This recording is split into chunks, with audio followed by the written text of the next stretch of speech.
So we're going to cover a lot of ground in this video. First, I'm going to show you my favorite number, which just happens to be the number of seconds in 6 weeks. Then I'm going to show you my favorite mathematical symbol, but it's also the mathematical symbol that I get the most annoyed about, and I'll tell you why. And finally, I'm going to talk to you about the time I was a football coach and how that is all linked together. So, first, let's find out how many seconds there are in 6 weeks. Now, to figure that out, first we need to figure out how many seconds there are in 1 minute. That's easy. 1 second times 60, because there are 60 seconds in 1 minute. Now, how many minutes in an hour? There are 60 minutes in 1 hour. How many hours in a day? There's 24 hours in a day. How many days in a week? There are 7 days in a week. And how many weeks in 6 weeks? Obviously, 6. Now, that is going to be the number of seconds in 6 weeks. And that number is 3628800. That is 3,628,800. The number of seconds in 6 weeks. So that's the number of seconds in 6 weeks, but why do I like this number so much? Well, to show you why, first I'm going to have to fully factorize this number into its prime factors. So first of all, it looks like it's divisible by 800, and it is. 800 times 4536. If we multiplied those together, we'd get this number here. And now I'm going to work down this chain, and I'm going to work down this chain, fully factorizing this number.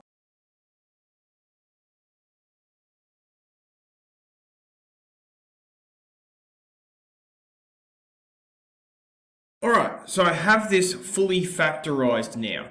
If I did 2 times 3 times 2 times 3 times 3 times 3 times 3 times 2 times 7 times 5 times 2 times 5 times 2 times 2 times 2 times 2, the answer would be this number right up here. I've got a prime factorization.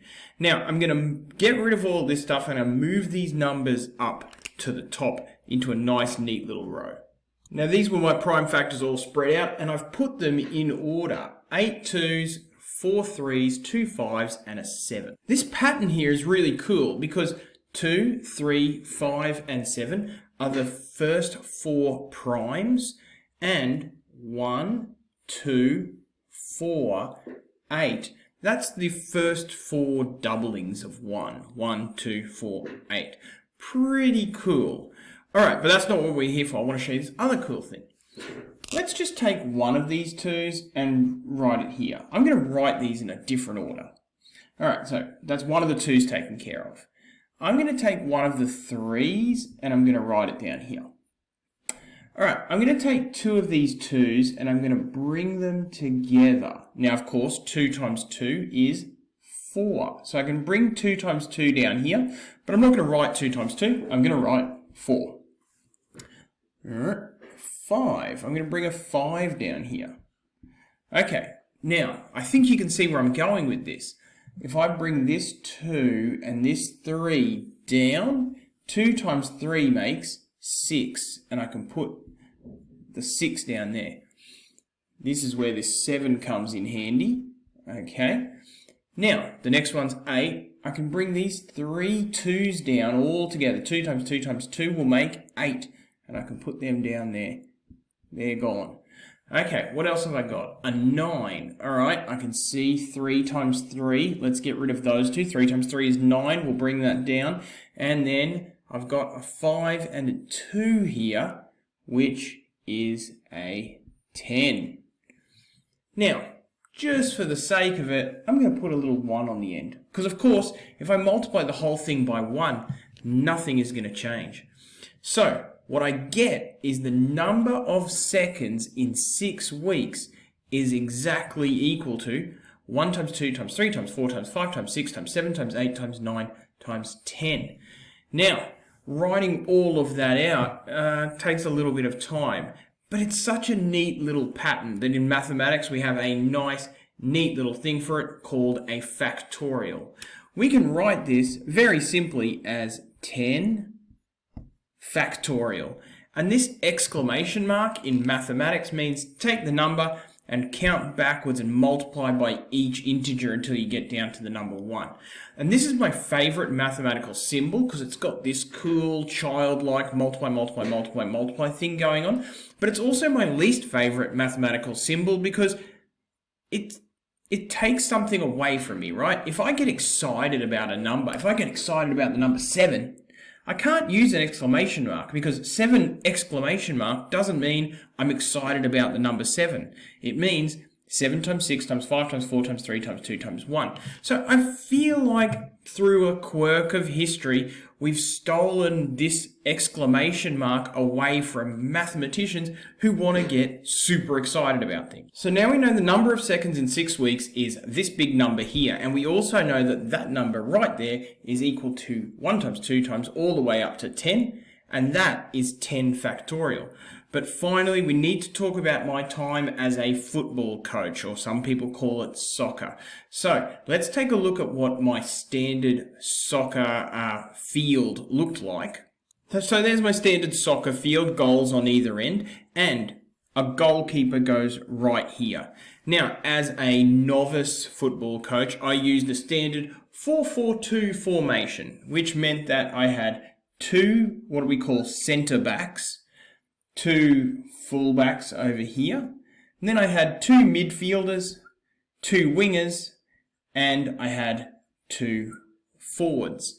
So I had 11 positions to be filled on the team, and I had exactly 11 players. And here they are, all 11 players. Now, first of all, I should tell you, there was only one of my 11 players that liked to be the goalkeeper, and that was Bob here. All right, so Bob's done because Bob always plays goalkeeper. But the other 10, they didn't really know much about football. They didn't know where they should be standing on the field, so I had to make those decisions. So, out of these 10, I've got to pick one and put them right there. How many different people can I choose from? Well, Bob's here, and that leaves 10. So I can put 10 different people there.